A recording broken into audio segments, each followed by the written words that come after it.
है तो मेरी ये बात उस तक पहुंचा देना। मैं उसको बताऊंगा कि वो कितना बड़ा गुनाह कर रहा है। कोई आपके पास आया, मजबूरी में आया, अपनी परेशानी बताई, आपने इंसानियत के नाते उसको कर्ज दे दिया। अब जब वापस लेने का टाइम आया तो वो मुकर ही नहीं रहा, आपको बुराई भी दे रहा है। तो वो आपसे ज्यादा अपने आप के साथ गलत कर रहा है। पहला, अब किसी परेशानी में वो आपके सामने नहीं आ पाएगा क्योंकि उसने आपका भरोसा तोड़ दिया।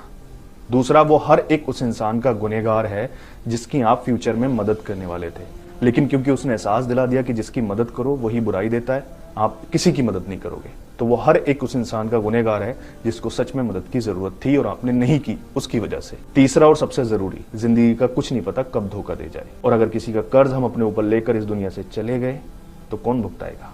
क्योंकि मैंने तो किसी परिवार को नहीं देखा ढूंढ ढूंढ के भुगताते, हमारे बेटे या बेटी के ऊपर किसी का कर्ज तो नहीं था, हमसे ले लो। बहुत कम ऐसा लोग करते हैं। अब आप कर्ज लेकर जाओगे, वहां तो सिक्के चलते नहीं है, वहां क्या चलती है? नेकियां। तो जो नेकियां थोड़ी बहुत हमने की होंगी, हार्डली कोई नेकी करता है आज के जमाने में, वो भी हमारी सारी छीन ली जाएंगी। क्यों? क्योंकि हम किसी का कर्ज लेकर आए थे, और शायद कर्ज इतना हो कि उसके गुनाह भी हमारे सर पर रख दिए जाए। फिर क्या रहेगा? खाली हाथ रह जाओगे।